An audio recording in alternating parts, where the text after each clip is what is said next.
And I am from ICT virtual classroom Dehradun. कैसे हैं आप सभी? मेरे ख्याल से बहुत अच्छे होंगे, फिट होंगे, फाइन होंगे। हम क्लास 12 केमिस्ट्री कर रहे हैं, जिसमें कि हमारा पी ब्लॉक चैप्टर चल रहा है। और पी ब्लॉक के अंदर हमने 4 ग्रुप को लेके बात की थी, ग्रुप 15, 16, 17। तीनों ग्रुप हम कंप्लीट कर चुके हैं और पिछले भाग में हमने ग्रुप 18 स्टार्ट किया था। ये लास्ट ग्रुप है पी ब्लॉक का, जिसके बाद ये चैप्टर समाप्त हो जाएगा। ठीक है ना? तो पी ग्रुप 18 में मैंने आपको बताया था नोबल गैसेस होती है, उनके बारे में हल्का सा इंट्रोडक्शन दिया था, उनकी physical property, ionisation enthalpy, electron gain enthalpy, atomic radii, इनके बारे में हमने बात की थी, है ना?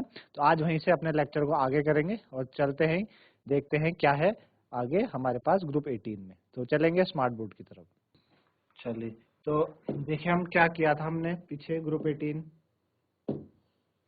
ये हमने बात की ग्रुप 18। ग्रुप 18 आपका नोबल गैसेस कहा जाता है, helium, neon, argon, krypton, xenon और रेडॉन। ठीक है ना? ये ग्रुप 18 है आपका।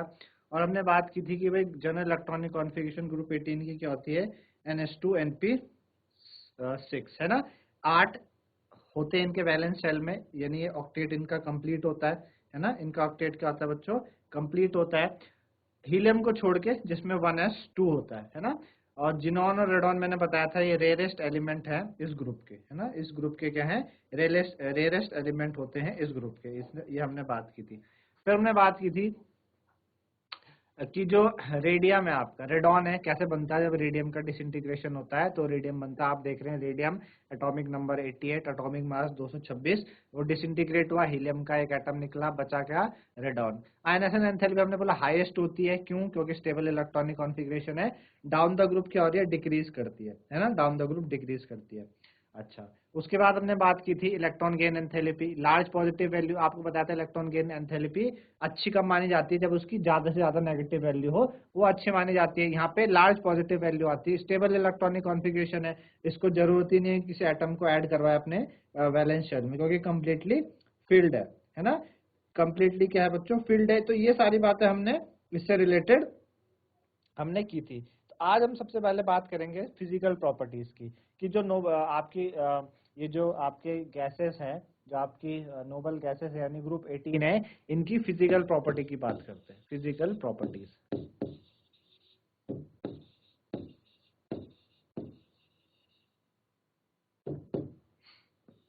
ठीक है ना? इनकी क्या करते हैं बच्चों? फिजिकल प्रॉपर्टीज की बात करते हैं। तो फिजिकल प्रॉपर्टी की बात में सबसे पहला कि all noble gases are monoatomic, है ना?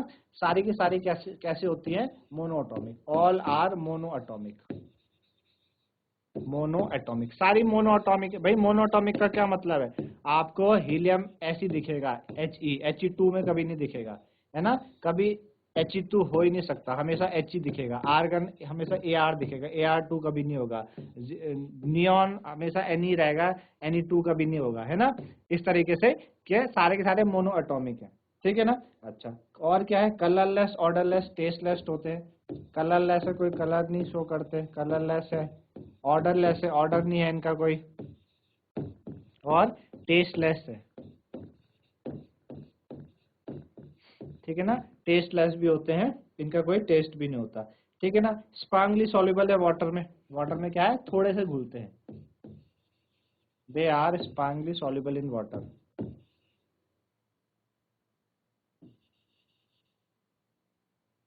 Sparingly soluble in water.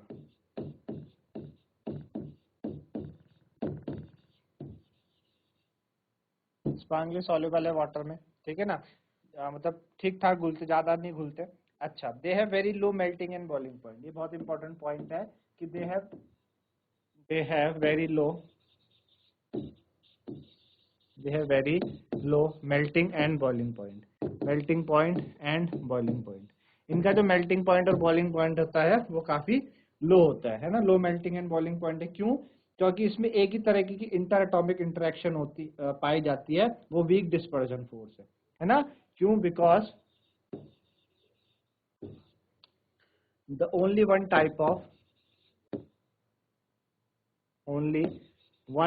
of interatomic interatomic only one type of interatomic interaction,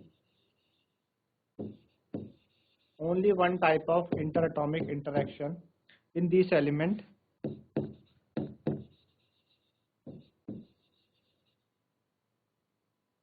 is weak dispersion force.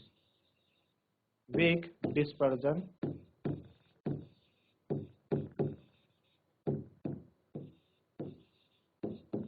क्या होती है बच्चों? वीक डिस्पर्जन फोर्स होती है ना। हमने बात की थी चैप्टर थर्ड में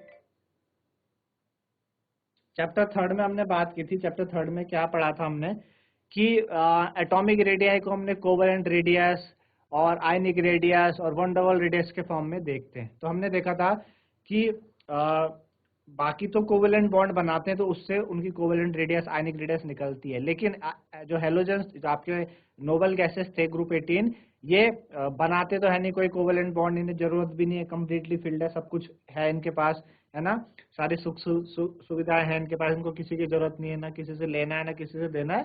तो इन पे वीक डिस्पर्जन फोर्स होता है, यानी वंडरवॉल फोर्स में एक वीक डिस्पर्जन फोर्स होता है जो आसानी से क्या हो जाएगा, टूट जाएगा।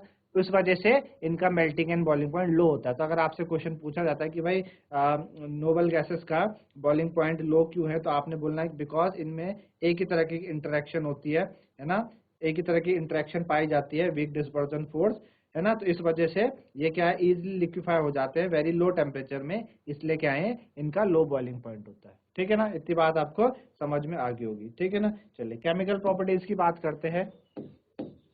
इनकी chemical properties,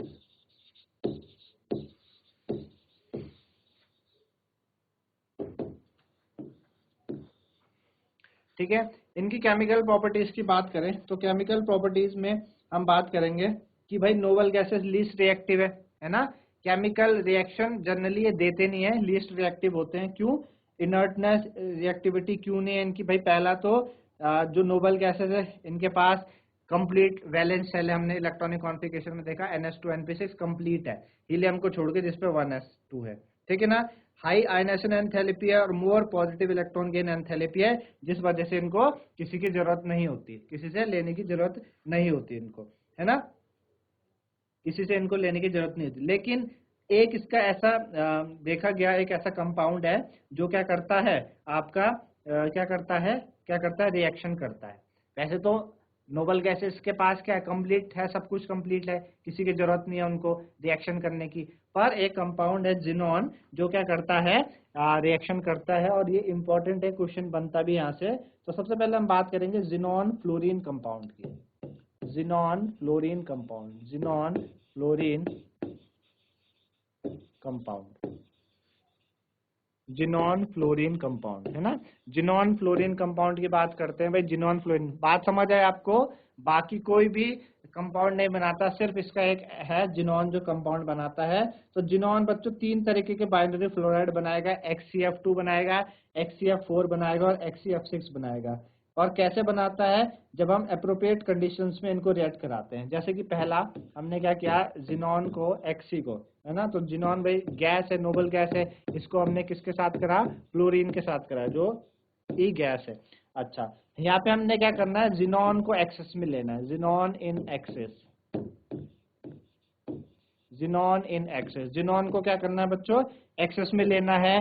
temperature 673 kelvin, 673 kelvin temperature लेना है। एक बार आपका एटमॉस्फेरिक प्रेशर हो गया तो आपका बन जाएगा XCF2 सॉलिड फॉर्म में। ठीक है ना, चलो पहला ये हो गया।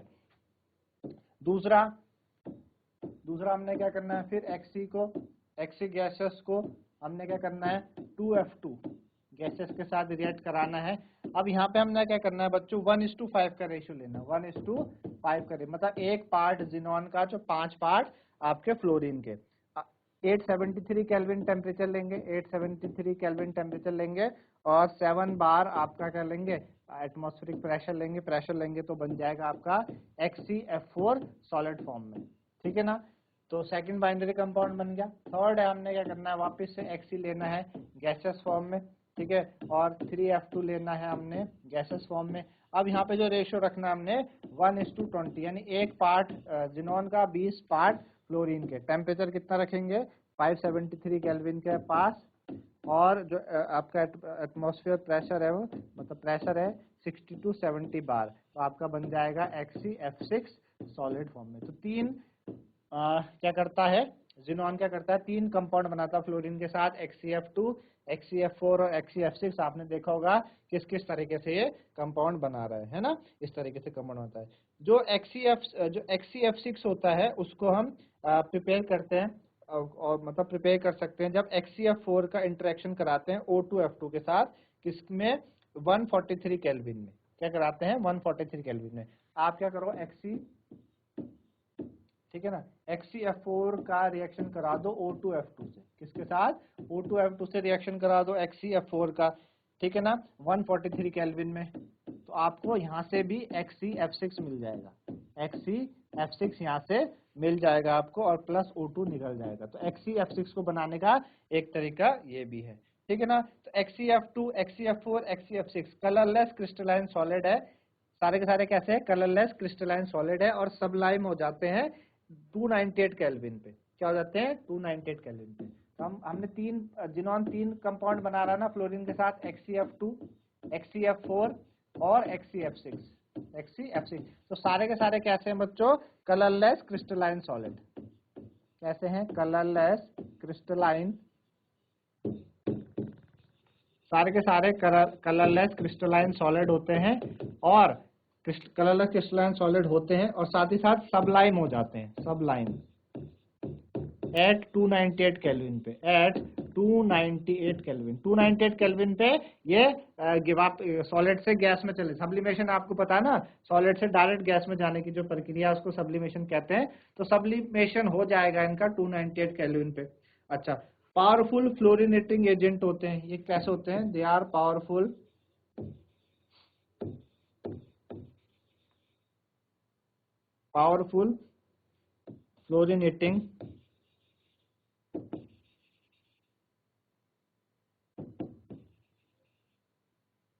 फ्लोरिनेटिंग एजेंट्स होते हैं, ठीक है ना। और आपको रेडली हाइड्रोलाइज्ड हो जाते हैं ट्रेसेस ऑफ वाटर के साथ, है ना। मतलब ये इनका हाइड्रोलिसिस भी कर सकते हैं हम, ठीक है ना। इनका क्या कर सकते हैं हम? हाइड्रोलिसिस कर सकते हैं। जैसे HCF2 को हाइड्रोलाइज करते हैं तो क्या मिलेगा हमने क्या किया? सपोज HCF2 का हाइड्रोलाइज करा, मतलब HCF2 को हमने वाटर के साथ मिलाया, है ना। तो क्या बन जाएगा? हमको Xc मिलता है, प्लस आपका HF मिलता है, और प्लस आपका ऑक्सीजन निकल जाता है ना। इसको बैलेंस कर लो, इधर 2 लगा लो, इधर आप 2 और इधर भी 2, तो ये बैलेंस हो गया। HCF2 का ये हाइड्रोलाइज भी होता है, हाइड्रोलाइज मतलब वाटर के साथ रिएक्ट करके ये देते हैं, ठीक है ना। चलिए अब बात करते हैं भाई इनके स्ट्रक्चर की बात, है ना। स्ट्रक्चर की बात करते हैं। सबसे पहले बात करेंगे HCF2 के स्ट्रक्चर की। HCF2 का स्ट्रक्चर की बात करते हैं भाई, HCF2 का स्ट्रक्चर कैसा है। तो HCF2 का स्ट्रक्चर है आपके पास, ये Xc हो गया, ठीक है ना। ये आपके पास Xc है, एक इधर F है फ्लोरीन है, एक इधर F है फ्लोरीन है, ठीक है ना। अच्छा,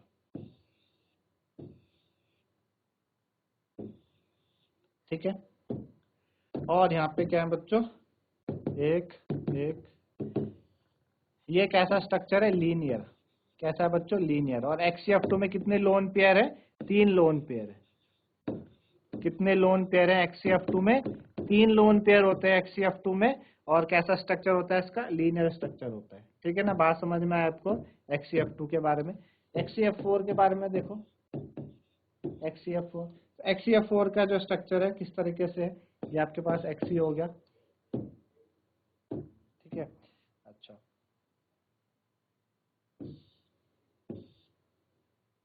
एक F इधर, एक F इधर, एक F इधर, एक F इधर, ठीक है।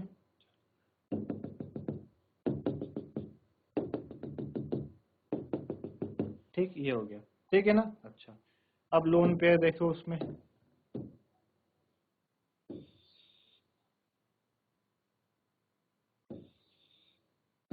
ये तो HCF2 का जो स्ट्रक्चर है स्क्वायर प्लेनर।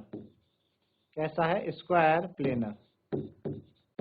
स्क्वायर प्लेनर इसका स्ट्रक्चर है। और कितने लोन पेयर है इसमें? 2 लोन पेयर। कितने होते हैं इस पे? 2 लोन पेयर होते हैं, ठीक है ना। 2 लोन पेयर है इसके। चलो आगे बढ़ते हैं HCF6 के बारे में। HCF6, ठीक है ना। HCF6, तो HCF6 देखो, HCF6 का स्ट्रक्चर कैसे बनता है? ये Xc हो गया, ठीक है। 1 2 3 4, एक फ्लोरीन इधर, एक फ्लोरीन इधर, एक फ्लोरीन इधर, एक फ्लोरीन इधर, है ना, ये हो गया। अच्छा, एक हल्का सा इधर टिल्ट F, ठीक है, और एक हल्का सा टिल्ट इधर, ठीक है ना, ये हो गया। और यहाँ पे एक लोन पेयर, तो XCF से इसका स्ट्रक्चर है ये ऑक्टाहेड्रल जैसा, कैसा है, ऑक्टाहेड्रल, और ऑक्टाहेड्रल भी कैसा, distorted, distorted octahedral,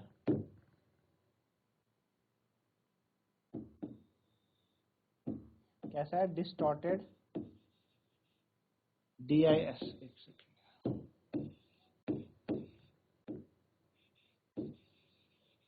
distorted octahedral, octahedral, ठीक है ना, कैसा है, डिस्टॉर्टेड ऑक्टाहेड्रल है ये। तो कितना लोन पेयर है, एक लोन पेयर है, कितना लोन पेयर होता है इसमें, एक लोन पेयर होता है। तो डिस्टॉर्टेड ऑक्टाहेड्रल है और एक लोन पेयर होता है। XCF6 का स्ट्रक्चर ऐसा है। आई बात समझ में आपको, XCF6 से रिलेटेड, XCF2 का लीनियर, XCF4 का स्क्वायर प्लेनर और XCF6 का डिस्टॉर्टेड ऑक्टाहेड्रल। लोन पेयर की बात करें, XCF6 में एक, XCF4 में 2 और XCF2 में 3 लोन पेयर होते हैं ना, और इम्पोर्टेंट है इसका स्ट्रक्चर, पूछते हैं। चलिए आगे बात करते हैं जिनॉन का। जो जिनॉन अगला कंपाउंड बनाता है, जो वो बनाता है xenon oxygen compound, xenon oxygen, xenon oxygen compound, ठीक है, जिनॉन ऑक्सीजन कंपाउंड, ठीक है ना, जिनॉन ऑक्सीजन कंपाउंड। तो जिनॉन ऑक्सीजन कंपाउंड होते क्या है भाई, जिनॉन और ऑक्सीजन का। तो XCF4 और XCF6 का जब हाइड्रोलिस करते हैं तो XCO3 मिलता है हमको। हमने क्या किया, XCF4 लिया, है ना, और इसका हाइड्रोलाइज करा, इसको वाटर के साथ रिएक्ट करवाया। तो वाटर के साथ रिएक्ट करवाने पे हमको क्या मिलेगा, हमको Xc मिलेगा प्लस XeO3 मिलेगा, ये जिनॉन ऑक्सीजन फ्लोराइड है, प्लस हमें HF मिलेगा और प्लस हमको आपका O2 मिल जाएगा, है ना। बैलेंस कर लो इसको, इधर 3 लगा दो आप, इधर 24 लगा दो, ठीक है, इधर 2, इधर 4, इधर 12 और इधर 6, तो ऐसे बैलेंस हो जाएगी। समझ आया। तो जिनॉन ऑक्सीजन जो पहला जिनॉन ऑक्सीजन का कंपाउंड है वो क्या है, XeO3, क्या है, XeO3। कैसे बना, XCF4 का हाइड्रोलाइज कराया, XeO3 बना, ठीक है ना। चलिए और कैसे बना सकते हैं, XCF6 से, XCF6 लो, उसका हाइड्रोलाइज करा दो, वाटर के साथ रिएक्ट करवा दो उसको, तो क्या बन जाएगा आपका, XeO3 बन जाएगा और प्लस आपका HF निकलेगा। बैलेंस करो, इधर 6 लगा दो, इधर 3 लगा दो, है ना, ये बैलेंस्ड हो गई। चलिए ये तो रही कि भाई जिनॉन ऑक्सीजन कंपाउंड कैसे बनता है, कैसे बना सकते हैं आप जिनॉन ऑक्सीजन कंपाउंड को। XCF4 और XCF6 का हाइड्रोलाइज करोगे आप तो आपको जिनॉन ऑक्सीजन का कंपाउंड मिल जाएगा जो कि XeO3 है। क्या है, XeO3। अब पार्शियल हाइड्रोलाइज भी कर सकते हो आप XCF6 का। तो पार्शियल हाइड्रोलिसिस से, जब पार्शियल हाइड्रोलाइज करते हो, पार्शियल हाइड्रोलिसिस ऑफ किसका, पार्शियल हाइड्रोलिसिस किसका करना हमने, XCF6 का करना है। XCF6 का पार्शियल हाइड्रोलिसिस करते हो आप तो हमको क्या मिलता है, XCOF4 मिलता है। क्या मिलता है, XCOF4, ठीक है ना, और XCO2F2। तो हमने क्या किया भाई, XCF6 का पार्शियल हाइड्रोलाइज करवाया, XCF6 का हमने क्या करवाया, पार्शियल हाइड्रोलाइज करवाया, है ना। अब देखो पार्शियल हाइड्रोलाइज कराएंगे तो क्या बनेगा, एक तो बनेगा हमारे पास XCOF4 और प्लस 2HF, है ना। ये पार्शियल हाइड्रोलाइज करने पे ये मिला। दूसरा क्या करो, XCF6 का जब 2 मोल वाटर के साथ कराया H2 से, तो क्या मिल जाएगा हमको, XCO2F2, XCO2F2 और प्लस आपका 4HF, हो जाएगा 4HF, ठीक है ना। XCF6 का हाइड्रोलाइज करने पे, पार्शियल हाइड्रोलाइज करने पे 2 कंपाउंड हमें मिलते हैं जिनॉन ऑक्सीजन फ्लोराइड के, XCOF4 और XCO2F2, है ना, XCO2F2। तो समझ आएगा आपको पार्शियल हाइड्रोलाइज पे क्या हुआ। तो XCO3 एक कलरलेस आपका एक्सप्लोजिव सॉलिड होता है ना, कलरलेस। अब हम बात करें, हमारा जिनॉन ऑक्सीजन फ्लोराइड की बात करें, जिनॉन ऑक्सीजन कंपाउंड की, जिसमें हमने XCO3 हमने पढ़ा। XCO3 का आप स्ट्रक्चर बनाओ तो कैसा बनता है XCO3 का स्ट्रक्चर, ये Xe है आपके पास, ठीक है ना, एक डबल बॉन्ड O, इधर, एक डबल बॉन्ड O इधर और एक डबल बॉन्ड O इधर, ठीक है ना। और यहाँ पे आपके लोन पेयर आ गया। ये XCO3 का स्ट्रक्चर और कैसा है, पिरामिडल। कैसा स्ट्रक्चर होता है बच्चों, ये पिरामिडल स्ट्रक्चर होता है। और कैसा है ये, XCO3 है, कलरलेस। कैसा है आपके पास, ये आपका कलरलेस एक्सप्लोजिव सॉलिड होता है, कलरलेस एक्सप्लोजिव सॉलिड, ठीक है ना। कलरलेस एक्सप्लोजिव सॉलिड है ये, और पिरामिडल स्ट्रक्चर होता है इसका, ठीक है ना। जबकि XCOF4 क्या होता है, OF4 कलरलेस वोलेटाइल लिक्विड है, और उसका स्क्वायर पिरामिडल मॉलिक्यूलर स्ट्रक्चर होता है। कैसा होता है इसका, स्क्वायर पिरामिडल, ठीक है ना।